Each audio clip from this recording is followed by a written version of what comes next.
ایک سوال یہ ہے کہ وہ جو طلاق کے حوالے سے ہے کہ طلاق کا حق بیوی کو بھی دیا جا سکتا ہے، سپرد کیا جا سکتا ہے، وہ خلا کے علاوہ ہے یا خلا کو ہی بس کہا گیا طلاق کا؟ نہیں، خلا کے علاوہ ہے.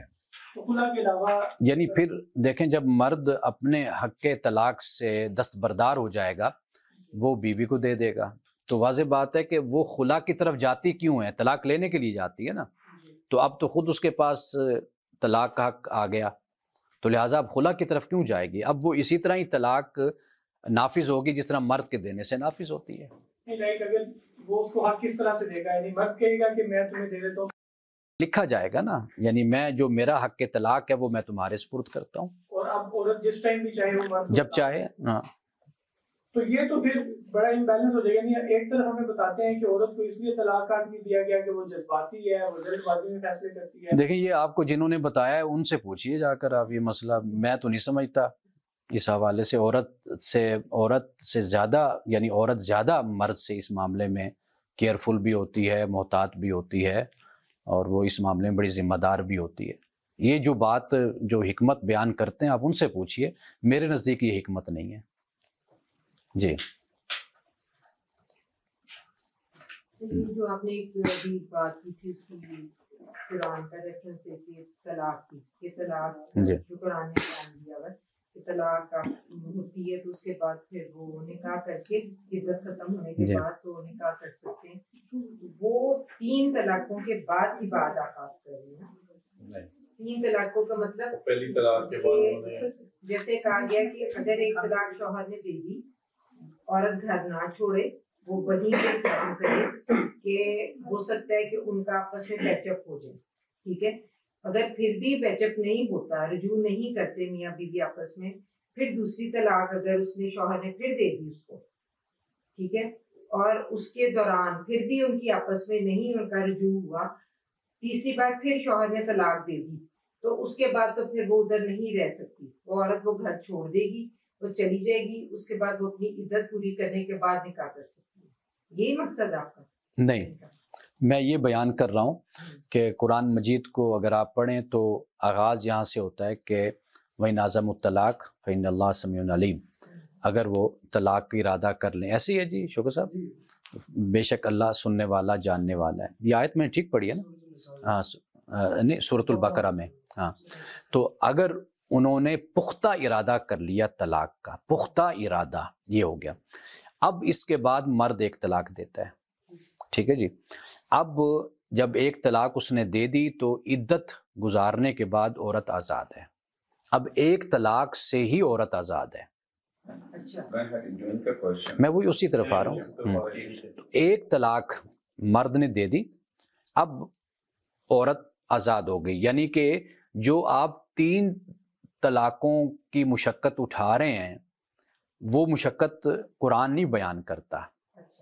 قرآن یہ کہتا ہے کہ ایک طلاق اگر مرد نے دے دی تو عورت آزاد ہے، 3 ماہ کے بعد وہ آزاد ہے، 3 حیض کہہ لیں آپ اس کو. اب یا پھر ایک صورت یہ بن جاتی ہے کہ ان 3 کے درمیان مرد رجوع کر لیتا ہے. اس ایک طلاق دینے کے بعد مرد ان 3 مہینوں میں، اور جو کیا کہتے ہیں سرکل ہے اس میں وہ رجوع کر لیتا ہے. تو اب تو اس کو نہ نکاح کی ضرورت ہے نہ اس کو حق مہر کی دینے کی ضرورت ہے. ٹھیک ہے، وہ رجوع ہو گیا. اب اس کے پاس طلاق کے 2 حق رہ گئے. ٹھیک ہے نا جی، اب اس نے رجوع کر لیا. جس میں آپ نے یہ ڈیفائن کیا پہلی طلاق میں کہ عورت چاہے تو اس مرد کے علاوہ دوسری شادی بھی کر سکتی ہے. ہاں جی، اگر وہ مرد رجوع کرے وہ چاہے تو وہ عدت میں کر سکتی ہے. ہاں، عدت میں رجوع کر سکتا ہے مرد. اگر نہیں کرتا تو 3 ماہ گزر گئے، سرکل گزر گیا. اس کے بعد مرد اگر چاہتا ہے کہ اس کو دوبارہ کر لے تو اب نکاح کرے گا، حق مہر مقرر کرے گا، پھر وہ اس کو لے لے گا. ٹھیک ہے جی. اب زندگی میں کبھی پھر ایسی کوئی نوبت آئی کہ اس نے طلاق دی، ہاں وہ دوسری ہو جائے گی. پھر وہی سرکل ہے کہ وہ نکاح بھی ہو سکتا ہے، حق مہر بھی. اب تیسری جب قرآن پاک نے بیان کیا نا، اصل اگر قرآن پاک کو کبھی آپ موقع دیں تو ہم بیٹھ کر میں آپ کو ایک آیت پڑھ کر آپ کو میں وہ سمجھا دوں کہ قرآن نے اتنے خوبصورت طریقے سے اس کو بیان کیا ہے. یعنی فقہا کے نزدیک بھی طلاق احسن، یعنی جو دا موسٹ بیوٹیفل جو طریقہ ہے طلاق دینے کا، وہ جو فقہا کے درمیان بھی ہے نا، وہ بھی ایک ہی ہے فقط، کہ آپ نے ایک طلاق دے دی، اس کے بعد عورت آزاد، مرد بھی آزاد، جہاں چاہے نکاح کرے. ٹھیک، وہ تو کہتے ہیں کہ یہ جو کانسیپٹ ہے یہ تین طلاقیں، میں آگے چلتا ہوں نا. اب دیکھیے، ہاں، طلاق حسن فقہا نے اس کو بیان کیا جو آپ کہہ رہی تھی نا، وہ طلاق حسن کہا اس کو. یعنی مثال کے طور پر عورت کو ایک توہر میں طلاق دی اس نے، پھر اگلے توہر میں پھر اس نے 1 مہینے کے بعد طلاق دی، پھر اگلے توہر میں، یہ 3 طلاقیں، یہ اس کو حسن فقہا نے کہا. ہاں. اچھا، آخری جو طلاق کا ہے وہ بدعی ہے، وہ یہ ہے کہ اکٹھی تینوں دے دینا. ان کو بھی فقہائے کرام نے بطور سزا کے کہا ہے، وہ پنشمنٹ ہے کہ اگر کوئی ایسا قدم اٹھاتا ہے. لیکن اصل جو طریقہ طلاق ہے جو قرآن نے وہ ایک ہی ہے بس. وہ اتنا سکون والا ہے کہ یعنی پھر زندگی میں بندہ مل جاتا ہے، لیکن تینوں طلاقیں دینے کے بعد پھر ایک نئی چپکلش اور مسئلے پیدا کرے گا. ایک طلاق کے بعد گھر چھوڑ کے جا سکتی ہے، آزاد ہے، ہاں، عدت، رجوع کر سکتا ہے، عدت کے دوران رجوع کر سکتا ہے. اور عدت، اچھا، پھر جو یہ بھی میں آپ کو بتا دوں کہ جو 3 مہینے طلاق کے اور 4 مہینے 10 دن بیوہ کے جو ہیں، وہ استبراء رحم اس کو کہا جاتا ہے. فقہا نے اس کی یہ وجہ بیان کی. استبراء رحم یہی ہے کہ معلوم ہو جائے کہ پہلے خامن سے بچہ کوئی پریگنینسی ہے یا نہیں ہے، وہ یہ بھی. ہاں جی، آپ اس پہ تھوڑا جو کہ یہ 3 طلاقوں والا نا، یہ بھی تھوڑا بہت بڑا مسکنسیپشن ہے میری انڈرسٹینڈنگ مطلب.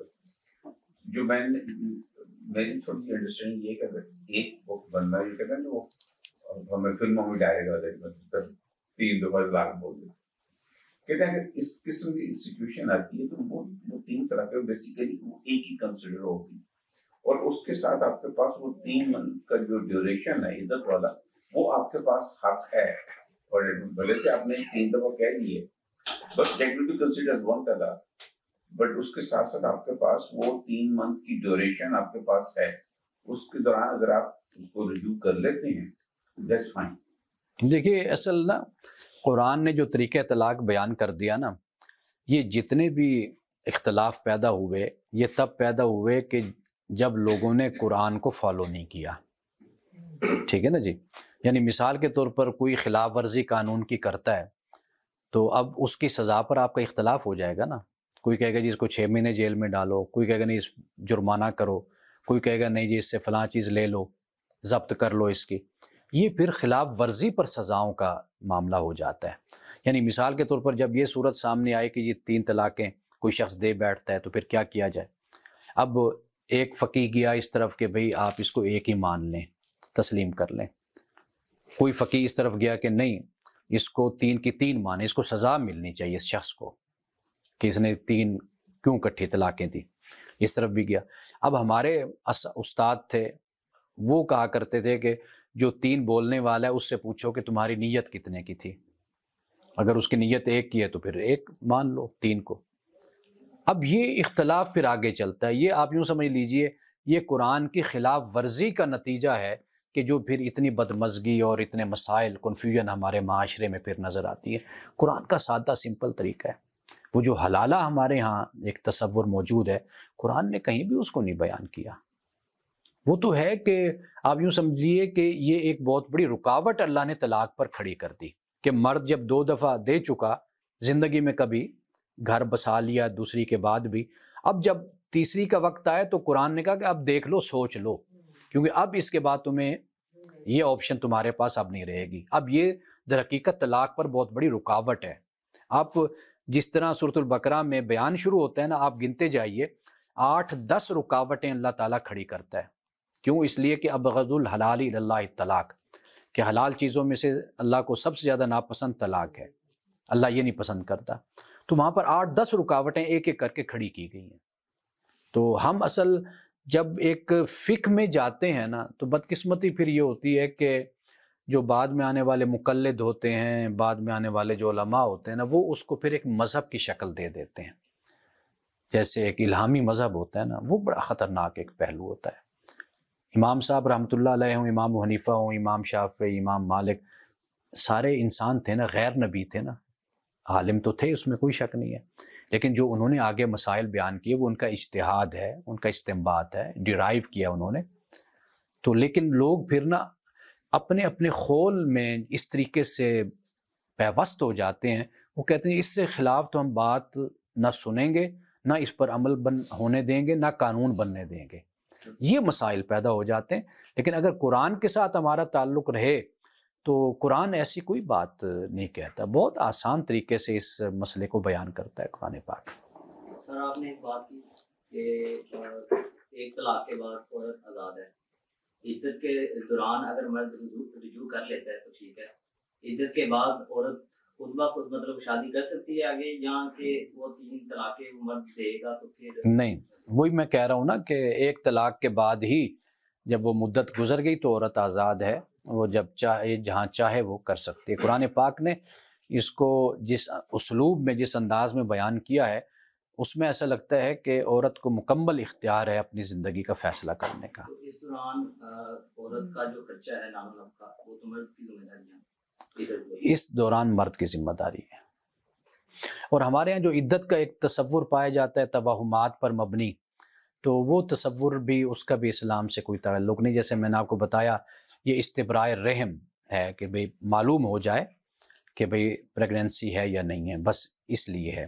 باقی یہ کہ بھئی عورت منہ لپیٹ کے پھرے اور باہر نہ نکلے اور یوں نہ کرے، وہ ایک آپ کہہ سکتے ہیں معاشرتی طور پر آپ کہہ سکتے ہیں کہ لوگ یہ کہتے ہیں جی دیکھو جی طلاق ہوئی ہے یا بیوہ ہے تو ایسے لگتا ہے اس کو بڑی نان نفقہ کا جو ہے یہ کنسیپٹ کیا ہے؟ یہ جب تک عورت طلاق کے بعد جب تک اگلا نکاح نہیں کرتی نہیں، دیت تک ہے. اچھا، اس کے بعد نہیں. ایسا بھی ہے نا کہ بچہ اگر ہو جاتا ہے تو وہ پھر قرآن پاک نے اس کو بیان کیا ہے کہ پھر یا تو دودھ پلانے کے لیے کسی اور کا انتظام کیا جاتا ہے، یا پھر یہ ہے کہ اگر مرد کہتا ہے یا دونوں آپس میں انڈرسٹینڈنگ کر لیتے ہیں کہ بیوی ماں پہ لائے گی بچے کو دودھ، اس کی پرورش کرے گی، پھر رزق اور کسوہ جو قرآن پاک نے بیان کیا کہ جو نان نفقہ ہوگا، جو کپڑا وغیرہ ہر چیز جو ہوتی ضرورت کی وہ مرد مہیا کرے گا، باپ مہیا کرے گا.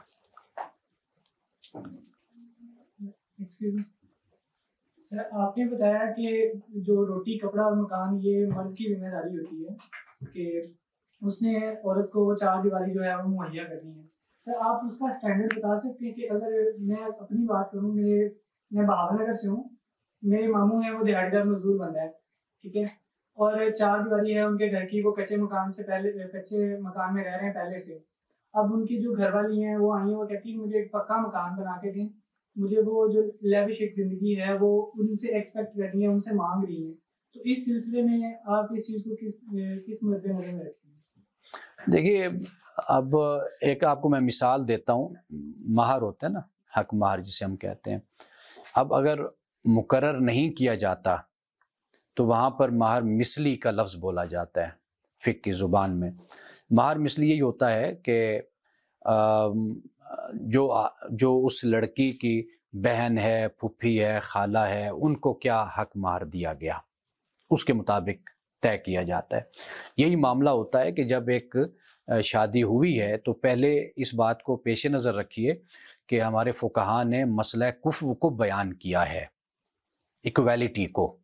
یہ اس میں بہت فرق نہیں ہونا چاہیے. یہ چیز اس کو نعوذ باللہ کوئی اس نظر میں نہیں دیکھنا چاہیے کہ کسی کی کوئی حقارت ہے کسی شخص کی یا کسی خاندان کی، وہ نہیں بات. یہ بالکل نفسیاتی اصولوں کے عین مطابق ہے کہ لڑکا اور لڑکی کا جو سٹیٹس ہے، ان کا لیول ہے، اس میں بہت زیادہ فرق نہیں ہونا چاہیے.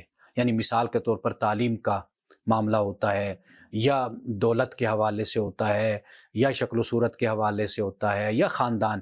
یہ کچھ چیزیں ایسی ہیں، یہ یعنی پریکٹیکلی جب آپ زندگی شروع کرتے ہیں پھر آپ کو اندازہ ہوتا ہے کہ یہ مسائل ہیں کہ جس سے آپ کی نفسیات بھی تیار ہوتی ہے، آپ کے رویے بھی بنتے ہیں، آپ کی سوچ بھی بنتی ہے. یہ سارا کچھ آپ اپنے خاندان سے، اپنے لوگوں سے لے کر آپ آتے ہیں، اپنے ماں باپ، یہ چیزیں سارا ہوتی ہیں. ان کو پیش نظر رکھنا ضروری ہے. قرآن پاک رسول اللہ صلی اللہ علیہ وسلم نے احادیث میں بھی ان چیزوں کو بیان کیا ہے. ٹھیک ہے جی. تو اس لیے جو آپ بات کہہ رہے ہیں نا، اس میں عورت کی یہ پھر غلطی ہوتی ہے، بیوقوفی ہوتی ہے کہ وہ ایسی ڈیمانڈ اپنے شوہر سے، اپنے خامن سے کرے کہ جو اس کی ہمت سے باہر کا معاملہ ہے، ٹھیک ہے۔ اسی طرح مرد کی بھی بیوقوفی ہے کہ وہ اپنی عورت سے، اپنی بیوی سے وہ ڈیمانڈ، وہ تقاضا کرے جو اس کی صلاحیت یا اس کی ہمت سے زیادہ کا معاملہ ہے۔ تو لہٰذا یہ آپس میں مل بیٹھ کر چیزوں کو طے کیا جاتا ہے۔ قرآن پاک کہتا ہے لا نکلف نفسا الا وسعها، اللہ پاک فرماتا ہے کہ ہم کسی انسان کو اس کی وسعت سے بڑھ کر تکلیف نہیں دیتے۔ جب اللہ نہیں تکلیف دے رہا تو پھر بندہ کیوں دوسرے کو ایسی تکلیف دے کہ جو بندے کی استطاعت اور اس کی ہمت میں نہ ہو۔ اصل میں مسئلہ یہ ہے آج کل جو حق مہر مقرر کیا جاتا ہے نا، جی وہ پیرنٹس کر دیتے ہیں، حالانکہ حق مہر مقرر کیا جانا چاہیے جو لڑکی کی کمائی ہے نا اس کے مطابق کہ لڑکا کتنا دے سکتا ہے، اگر جاب کر رہا ہے یا وہ بزنس کر رہا ہے کہ وہ کتنا دے سکتا ہے لڑکی کو۔ اگر باپ دے سکتا ہے زیادہ، لڑکے کا باپ اس کی زیادہ پراپرٹی ہے جو بھی ہے، اس کو تو نہیں دیکھنا چاہیے نا، اب لڑکی والے بھی اپنے اس کو دیکھے داماد کو اس کے مطابق۔ دیکھیں میں نے جو ایک لفظ بولا نا کہ لڑکے والوں کے لیے بوجھ نہ ہو اور لڑکی والوں کے لیے شرمندگی کا باعث نہ ہو، ہاں بس یہ چیز، ہاں اسی لیے بیٹا آپ کا عمر کے بارے میں کیا کہنا ہے کہ ایج ڈفرینسز بہت زیادہ دیکھتے ہیں، کبھی کوئی کہتے ہیں کہ لڑکے کی عمر زیادہ ہونی چاہیے تاکہ وہ رشتوں کو میچور طریقے سے سنبھال سکے، کبھی کہتے ہیں کہ لڑکی کی عمر اگر زیادہ ہو تو اس میں مسئلہ نہیں، کیونکہ میری خود کے نانا نانی، میری نانی بڑی تھی میری نانی سے، تو ایج ڈفرینس کتنا ہونا چاہیے ایک لڑکا ایک لڑکی کا؟ دیکھیں اس چیز کو کوئی اسلام نے اس کو بیان نہیں کیا اور اس بارے میں کچھ نہیں وضاحت۔ یہ معاملات ہوتے ہیں آپ کے معاشرتی، آپ کے سماجی، خاندانی، نفسیاتی، اسی چیز کو پیش نظر رکھ کر اس کا فیصلہ کیا جاتا ہے۔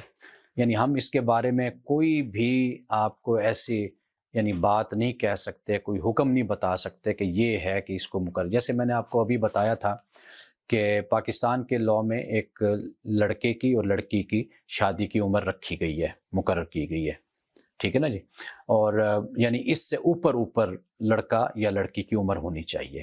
باقی جو معاملات ہیں وہ آپ اپنے معاشرے کے حساب سے، اپنے خاندان کے حساب سے اور ان چیزوں کو پیش نظر رکھ کر، اصل جو چیز ہے وہ عمر کا ڈفرینس کسی حد تک تو اہم ہے، لیکن اصل یہ ہے کہ جن کی ہو رہی ہے وہ عقل مند ہیں، عاقل ہیں، بالغ ہیں، یہ ہونا ضروری ہے۔ یعنی لڑکا ہے تو آیا کہ وہ کس ایج میں اس وقت ہے، لڑکی ہے تو وہ کس ایج میں ہے، اور یہ کیا اپنی ذمہ داریوں کو، ان کے تقاضوں کو پورا کر سکتے ہیں یا نہیں کر سکتے۔ میرے خیال ہے یہ چیز زیادہ اہم ہے۔ کئی دفعہ عمر اتنی اہم نہیں ہوتی، جیسے آپ نے کہا کبھی لڑکی بڑی ہوتی ہے، ہمارے اپنے خاندان میں اور بڑی کامیاب شادی ہیں کہ لڑکی یعنی ہم عمر ہے یا 1-2 سال بڑی بھی ہے، تو بہت اچھا وقت ان کا گزر رہا ہے۔ یہ چیزیں میرے خیال ہے نہیں ہوتی، یہ دیکھنا ہوتا ہے کہ کیا ماحول اور حالات کیا اس کے بارے میں کہتے ہیں۔ جی آپ نے کہا تھا کہ زیادہ فرق نہیں ہونا چاہیے سوشل اکنامک اسٹیٹس میں اور جو بنیادی چیزیں زیادہ فرق نہیں ہونا چاہیے، لیکن اگر لیٹس سے آپ نے کہا تھا نا کہ صلاحیت کے باہر سے نہیں شادی ہونی چاہیے جو مشکل ہو جائے، لیکن اگر کسی کے اندر ایک فلیکسیبلٹی ہے کہ وہ جمپ کرنے کے لیے تیار ہے، مشکلات اٹھانے کے لیے تیار ہے، تو پھر اس صورتحال میں وہ آگے بڑھ سکتی ہے۔ دیکھیے میں آپ کو یہ بات بتاؤں، یہ میری اسٹوڈنٹ ہیں، بہت اچھی، صالحہ ان کا نام ہے، اور قرآن کا بہت شوق رکھتی ہیں، اور بڑے میرے کلاسز جو دروس ہوتے ہیں تو ان میں یہ آتی ہیں، سیکھتی ہیں۔ تو شاید ایک دفعہ پہلے بھی ہم اس پر بات کر چکے ہیں، تو میں نے وہاں پر بھی یہ گزارش کی تھی کہ یہ جو محبت کا بھوت ہوتا ہے نا نوجوانوں پر، بچیوں پہ یا بچوں پہ، یہ سدا سلامت نہیں رہتا، یہ بہت جلد اتر جاتا ہے۔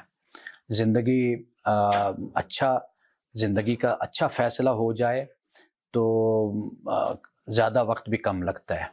یعنی ایک شخص کے ساتھ آپ 50 سال بھی گزار لینا تو وہ اچھا انسان ہے، لڑکا یعنی مرد یا عورت، تو آپ کو ایسے لگتا ہے کہ ایسے کل شادی ہوئی تھی ہماری اور پتہ بھی نہیں چلا آج 50 سال گزر گئے۔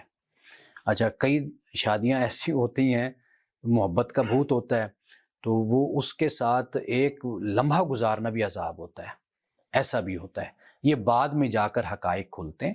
تو لہٰذا یہ بات یاد رکھیے کہ ایکسیپشنل صورت کوئی ایسی بن جاتی ہے تو اس پر ہم اپنا جنرلائز نہیں کر سکتے، کوئی قانون ایسا نہیں بنا سکتے۔ ممکن ہے کئی دفعہ ایسے ہوتے ہیں کہ لڑکا لڑکی ماں باپ کی بات نہیں مانتے، ٹھیک ہے، یا سنتے نہیں ہیں کسی کی، اپنی مرضی کرتے ہیں، ماں باپ سمجھاتے بھی ہیں کہ بیٹا آپ کمپیٹیبلٹی نہیں ہے، آپ نہیں گزارا ہوگا۔ اب وہ بیچارے مجبوری میں بھی گزارا کر رہے ہوتے ہیں، وقت گزار رہے ہوتے ہیں، ان کو پتہ ہوتا ہے بھائی ماں باپ نے تو پہلے بھی ہمیں کہا تھا، ہم نہیں باز آئے، تو لہٰذا اب ہم نے جیسا بھی ہے لولے لنگڑے انداز میں لڑ بھڑ کے مار پیٹ کے وقت گزارنا ہے، تو وہ پھر گزارتے بھی رہتے ہیں۔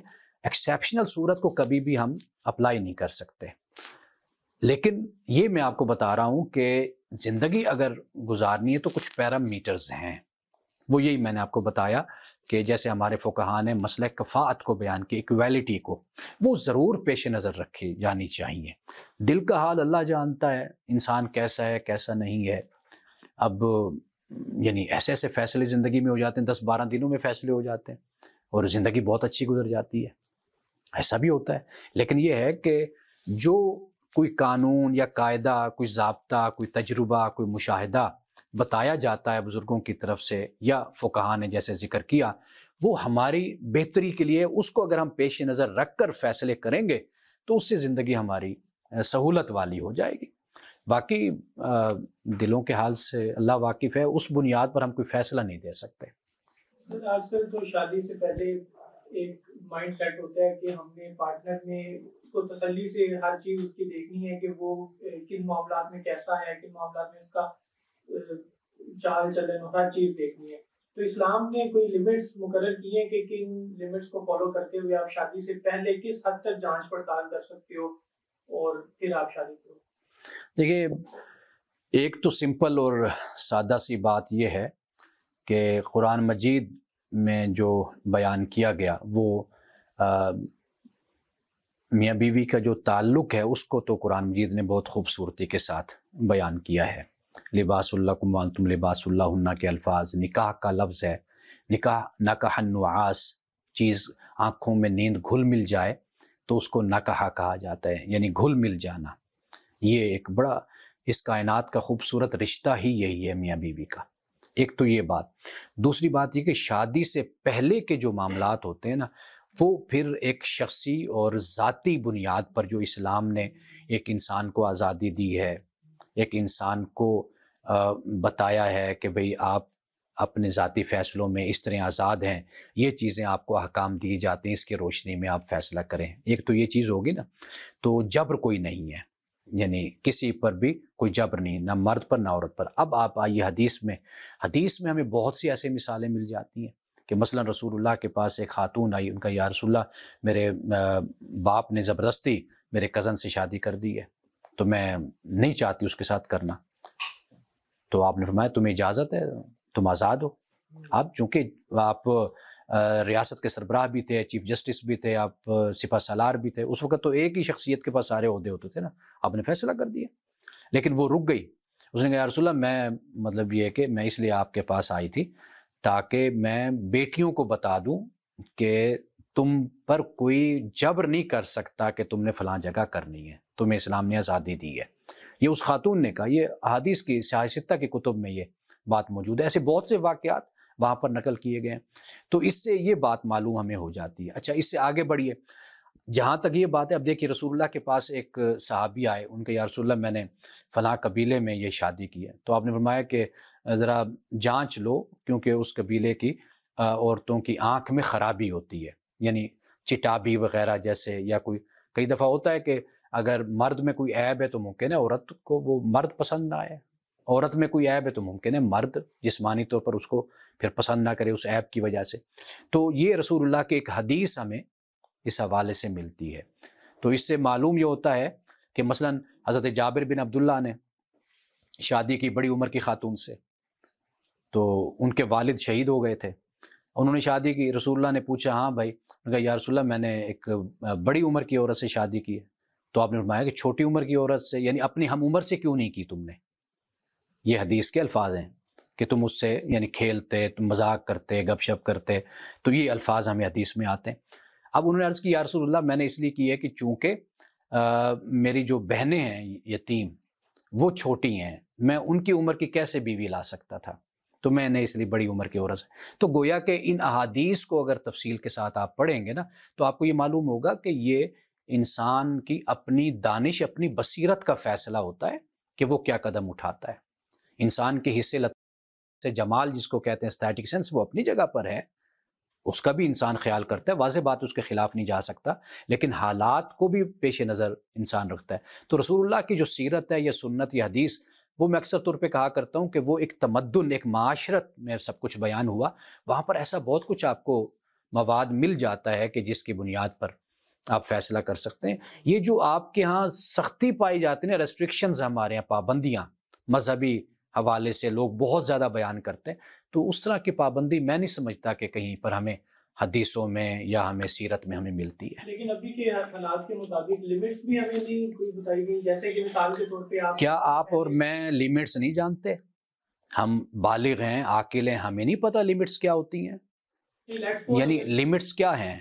یعنی یہی ہے نا کہ آپ ایک جس کو آپ نے چنا ہے، آپ اس سے گفتگو کر سکتے ہیں، اس سے بات کر سکتے ہیں، آپ اس کے ساتھ کوئی مستقبل کی بات ہے، کوئی آپ اس کا جج کر سکتے ہیں نفسیاتی حوالے سے، کوئی مسئلہ ڈسکس کر سکتے ہیں، آپ کو پتہ چل جائے گا کہ یہ خاتون جون سی ہے اس میں کتنی دانش مندی ہے، یہ مسائل کو کیسے دیکھتی ہے، وہ آپ کو جج کر سکتی. یہ لمٹ ہی ہوتی ہے. یعنی اب لمٹس آپ کیا سمجھتے ہیں؟ کوئی کرکٹ کا گراؤنڈ ہے کہ اب لمٹس بتا دی جائیں کہ ادھر بال جائے گی، ادھر نہیں جائے گی، یہ آؤٹ ہوگا، یہ آؤٹ نہیں ہوگا. کئی لوگ تو باہر گھومنے پھرنے بھی جاتے ہیں، ان کا پلان ہوتا ہے کہ ہمیں پہلے پتہ چل جائے، کافی پینے کے لیے جا رہے ہیں. اگر ساتھ فیملی ہے، بہن بھائی ساتھ ہوتے ہیں، ایک فیملی کے ساتھ چلے جاتے ہیں، تو جانے میں کیا حرج ہے، چلے جائیں. آزادی اس کو آپ طے کرتے ہیں نا، لمٹس کو آپ دیکھتے ہیں نا، کہ دیکھیں لمٹس، یہ جو باتیں آپ کرتے ہیں نا، یعنی ہمارے ہاں چونکہ لمٹس کو کچھ اس طریقے سے بیان کرنے کی لوگ چاہتے ہیں کہ لمٹس بیان کی جائیں. لمٹس کوئی نہیں، اخلاقیات آپ کی لمٹ ہے، آپ کی شرم و حیا آپ کی لمٹ ہے، خدا کے احکام آپ کے لمٹ ہیں، یہ سارا کچھ لمٹس ہی ہوتی ہیں، ان کو آپ نے پیش نظر رکھنا ہے. لیکن خدا کے احکام جو بھی آپ نے بولے ہیں، اب خدا کے احکام میں بھی بڑی کنٹروورسی ہے نا کہ لا حول ولا قوت، خدا کے احکام میں کنٹروورسی کہاں پر ہے؟ آگے اجتہادات میں کنٹروورسی ہوتی ہے، اسکول آف تھاٹ میں. جس طرح ہم تک پہنچتے ہیں. جی آپ کچھ کہیں؟ میں یہ کہہ رہا ہوں کہ آج کل کی جو جنریشن ہے نا، اس کا یہ مسئلہ ہے. جب ہم لوگوں کی شادی ہوئی تھی تو فیملی میں ہوئی ہے، اگر تو فیملی میں لوگ جانتے ہیں، دوسروں کی فیملی سے باہر بھی ہوئی ہے. جناب ہم کو اتنے بوڑھے تو نہیں ہیں، مطلب اتنے کوئی قائد اعظم کے زمانے بچوں سے تو ان سے تجربے میں بھی آ گئے ہیں. آج کل کی جو جنریشن ہے نا، اس کو یہ بہت مسئلہ ہے کہ جی ہم نے جاننا ہے اس کو، وہ کیسا، اس کی نفسیات کیسی ہے، ہم نے ملنا ہے. یہ مجھے نہیں سمجھ آ رہی کہ لوگ کچھ اپنے بڑوں کے اوپر، ان کے تجربوں پہ کیوں نہیں کرتے اور ٹرسٹ کرتے، اور کیوں اللہ کے اوپر بھی کچھ چیزیں نہیں چھوڑتے، ہر چیز اپنے ہاتھ میں کو لیے. یہ آج کی جنریشن کا یہ مسئلہ ہے کہ آج کی جنریشن ہر چیز اپنے ہاتھ میں. اچھا لیکن تھوڑا سا اگر آپ اس میں دیکھیں گے نا جی، بڑے طریقے ہوتے ہیں. یعنی آپ مثال کے طور پر دو فیملیز آپس میں مل رہی ہیں، وہاں سے بہت کچھ پتہ چل جاتا ہے. ماں ہے، اس کا رویہ، سلوک، سگڑ پن، سلیقہ مندی، باپ کا رویہ، اخلاق، گفتگو، طرز ملن ساری، یہ ساری چیزیں ہوتی ہیں جس سے لڑکی کا بھی پتہ چلتا ہے، لڑکے کا بھی پتہ چلتا ہے.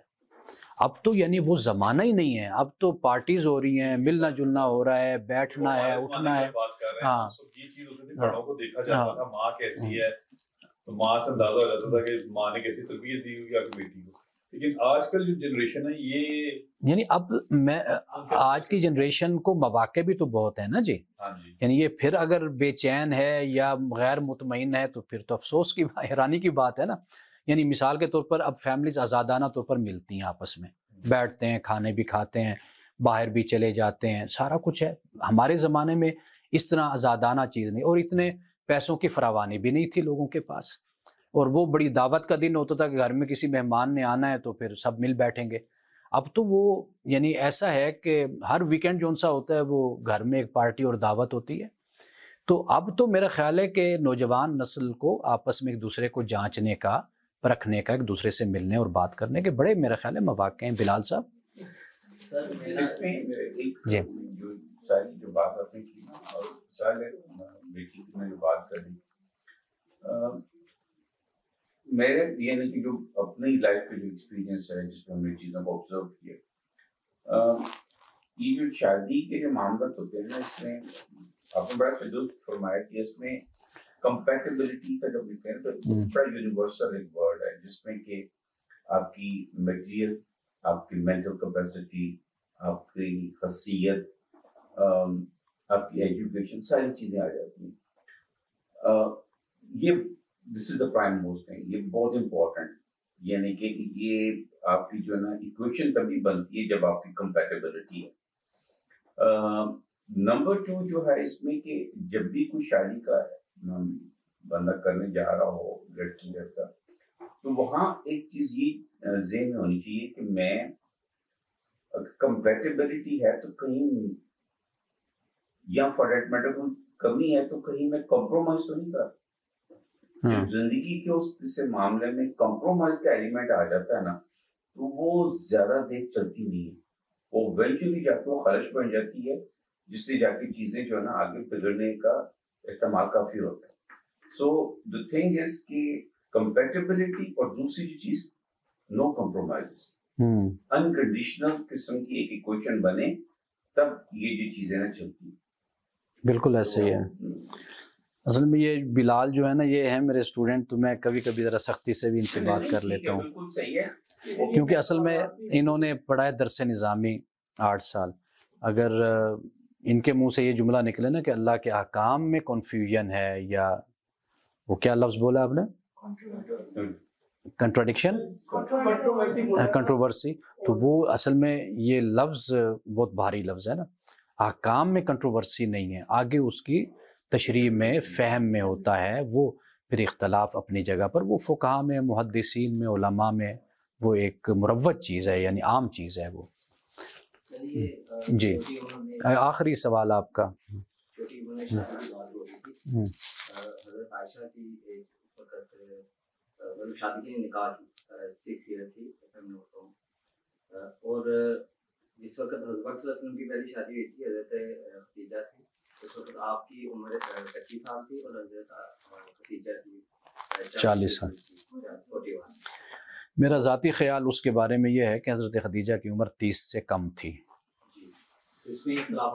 میں یہ کہنا چاہ رہا ہوں کہ ساؤتھ پنجاب میں ابھی بھی یہ رواج ہے کہ چھوٹی ایج میں نکاح کر دیتے ہیں، اور پھر جب بالغ ہوتی ہے لڑکی، یا 18 ایئرس کی ہوتی ہے، اس کے بعد اس کی رخصتی ہو جاتی ہے. تو بعد میں پھر جب رخصتی کا ٹائم آتا ہے تو سم ٹائم ایسے ہوتا ہے کہ لڑکی نہیں مان رہی ہوتی ہے، یا اس طرح کے ایشوز آ جاتے ہیں، تو وہ مطلب ہوتے ہی نہیں ہیں، یا اس کے ولی فوت ہو جاتے ہیں، بعد میں لڑکی نہیں مانتی ہے، تو اس طرح.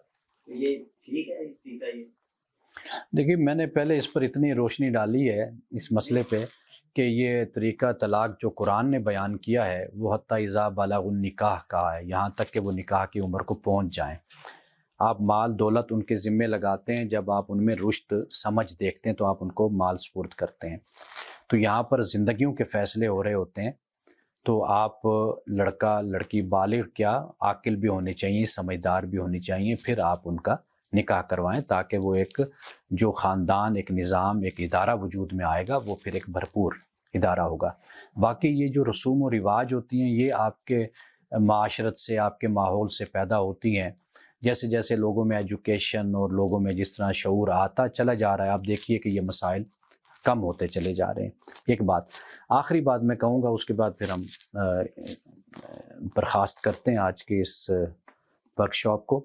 وہ یہ ہے کہ حضرت عائشہ صدیقہ رضی اللہ تعالیٰ عنہ کا جو حوالہ آپ نے دیا ہے، وہ میں یہ عرض کر دوں یہ ایک تاریخی بات ہے، یہ کوئی قرآن کی کوئی سنت اور حدیث کی بات نہیں ہے. ٹھیک ہے، اس پر علماء کا اختلاف ہے. کم از کم عمر آپ کی 18-19 سال یہ بھی بیان ہوتی ہے کہ جب آپ کی شادی رسول اللہ صلی اللہ علیہ وسلم سے ہوئی. ٹھیک ہے جی، یہ بنیادی بات ہے.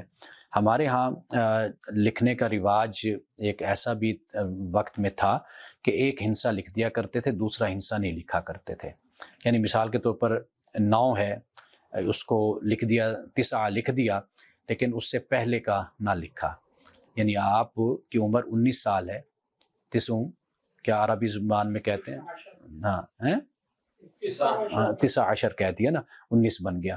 تو یہ 9 لکھ دیا 10 نہ لکھا، تو یہ ایک عرب میں ایسے بھی لکھنے کا رواج تھا۔ تو بعد علماء نے یہ کہا کہ یا جو 9 سال نہیں ہے بلکہ 19 سال یہ آپ کی عمر بنتی ہے۔ یہ ایک اختلافی مسئلہ ہے، تاریخی مسئلہ ہے، اس پر اختلاف ہے علماء کا۔